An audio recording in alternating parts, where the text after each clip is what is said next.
അവരുടെ double standard അല്ല. അവർ പറഞ്ഞ സ്റ്റേറ്റ്മെന്റുകൾ എല്ലാം ഡബിൾ സ്റ്റാൻഡേർഡാണ്. ഒരു സ്ഥലത്ത് അവർ പറയും ഞാൻ എന്റെ വീട്ടിൽ എന്റെ കുട്ടീനെ എടാന്ന് പോലും വിളിക്കില്ല. ആ സ്ത്രീയുടെ നമ്മളൊന്നും കണ്ടിട്ടുള്ളതല്ലേ. ഒരാളെ പോയിട്ട് എന്തെല്ലാം തെളികളാണ് വിളിച്ചിരിക്കുന്നത്. So don't have this double standards. അപ്പൊ അതുകൊണ്ട് ഇപ്പൊ നിങ്ങൾക്കിപ്പോ കേൾക്കേണ്ടത് എന്താണ്? ഇപ്പൊ ഈ രീതിയുടെ കാര്യം കേൾക്കുമ്പോ എനിക്ക് ശരിയാണ് വരുന്നത്. ദിലീപിനെ നിങ്ങളെന്തുകൊണ്ട് അപ്പം നിങ്ങളെല്ലാം കൂടെ ദിലീപിനെ ലോക്ക് ചെയ്യാൻ വേണ്ടിയിട്ടാണോ ഈ കേസ് ഉണ്ടാക്കിയത്? അങ്ങനല്ലേ പറയുന്നത്. ഇപ്പം ബാക്കി 6 പേർക്ക് ശിക്ഷ, അതിനെക്കുറിച്ച് ആരും ഒന്നും പറയുന്നില്ല.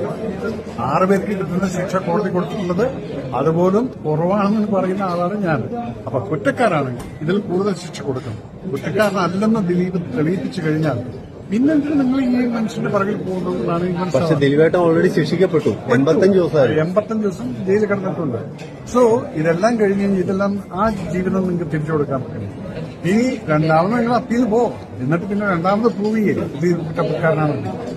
ആ സമയത്ത് നമ്മൾ ദിലീപിനെ കുറ്റക്കാരനാണെന്ന് പറയാം.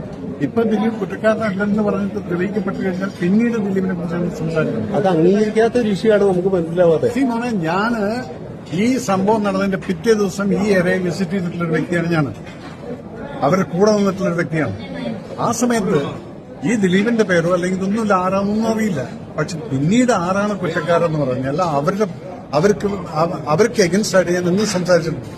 പിന്നെ ദിലീപ് ഇത്രയും കാലം കോടതിയെ ഫേസ് ചെയ്തു. ഞാൻ എന്തെങ്കിലും പറഞ്ഞു. ഇപ്പൊ കുറ്റക്കാരനില്ലെന്ന് പറഞ്ഞു കഴിഞ്ഞാൽ yes I am very happy. അത്രയേ ഉള്ളൂ.